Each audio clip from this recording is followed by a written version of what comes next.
নমস্কার বন্ধুরা, শুভ সকাল। আশা করি সবাই ভালো আছেন। প্রচণ্ড গরম পড়েছে। এই গরমে নিজেদের সুস্থ রাখাটাও খুবই জরুরি।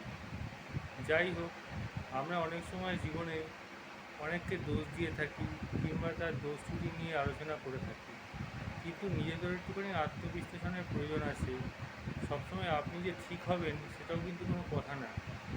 নিজের আত্মবিশ্লেষণ করলে আপনি হয়তো বুঝতে পারবেন, তৎক্ষণাৎ না বুঝতে পারলেও পরে হয়তো বুঝতে পারবেন যে আপনি হয়তো সেই জায়গায় ভুল ছিলেন, এবং যাকে আপনি কোনো কথা কিংবা কোনো কাজের জন্যে দুটো কথা শুনিয়ে দিয়েছেন সে মানুষটি হয়তো ঠিকই বলেছিল। এর জন্যে মানুষের মাথা যখন গরম থাকে, মানুষ সবসময় সেই জিনিসটা উপলব্ধি করতে পারে না। অ্যাকচুয়ালি রাগের মাথায় মানুষে অনেকে অনেক কিছুই বলে দেয়, কিন্তু মাথা ঠান্ডা হলে মানুষ বুঝতে পারে, কিন্তু স্বীকার করতে তার মনে দ্বিধার সৃষ্টি হয়। কিন্তু দ্বিধার সৃষ্টি না করে মানুষের কাছে একটুখানি নত হয়ে যান। যদি আপনার ভুল হয় তাহলে নত হতে কোনো লজ্জা থাকার কথা না।